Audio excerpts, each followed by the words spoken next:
So, when you hear the term global partnership, what's the first thing that pops into your head? Probably trade deals, maybe political alliances, right? Well, today we're going to look at a completely different model, one that's taking shape in Colombia. And it's not built just on policy, but on this really powerful mix of technology, education, and genuine human connection. Let's dive in and see how they're making it happen. This quote from Chancellor and Minister William Jackson, it really just nails it, doesn't it? This isn't just some nice phrase to put on a poster. It's the actual foundation for a new kind of global relationship, one that's truly built on mutual respect and a real desire to connect on a human level. Okay, so how does this synergy actually work on the ground? Well, it all comes down to three interconnected pillars that, when you bring them together, create something, pretty special. Let's break down what they are. And here they are. These are the building blocks for this whole thing: a super forward thinking approach to tech, a real commitment to education, and a foundation of what the source material calls spiritual connection. We're going to start with technology because it's a huge piece of the puzzle. First up, the technology bridge. And we're not just talking about shiny new gadgets and lines of code here. In this model, technology is seen as a bridge, a tool for connecting different cultures, for sharing knowledge, and for creating a vision for the future that everyone can be a part of. And here's a perfect example of this in action. At a recent AI and tech conference, it wasn't just a room full of suits and experts. You had students, teachers, and entrepreneurs all in the same space, all working together on what the future of tech looks like for Colombia and Latin America. I mean, that's what real collaboration is all about.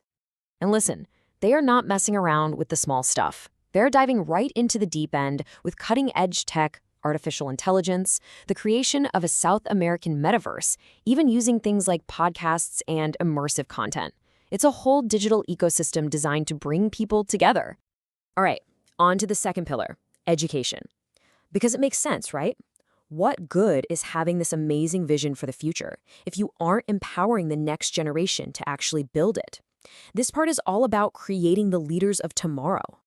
And they've got a clear plan for how to do it. The simple three-step process. You start by sharing knowledge and experiences. That, in turn, fosters academic excellence.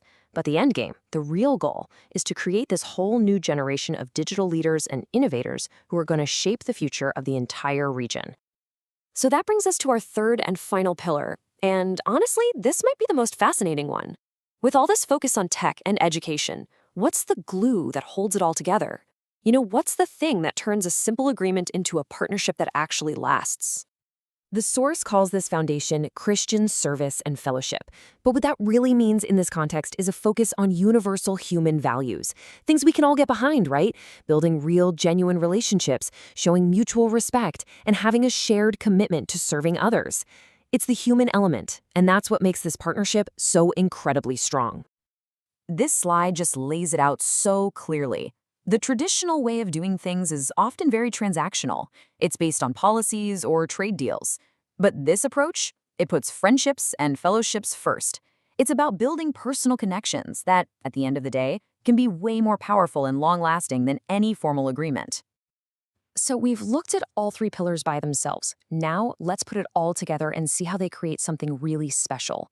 This isn't just a tech program or an education initiative or a faith-based mission. No, it's the synergy of all three that makes it so incredibly powerful. And you can see exactly how it all fits. Technology is there to bridge the gaps. Education empowers the people. And that foundation of fellowship, well, that's what builds the genuine, values-based relationships. And the result of all that working together? A global community that's truly dedicated to empowerment and mutual understanding. This quote just perfectly sums up the whole mission. It's not about a simple exchange of ideas. It's about the much bigger, more ambitious goal of building a global community that's united by a shared purpose. So, what can we all take away from this? This model, coming out of Colombia, really challenges us to rethink what it means to build global connections. It leaves us with a pretty powerful question to chew on. What if the strongest bonds we can build aren't based on policy at all, but on a shared, deeply human purpose?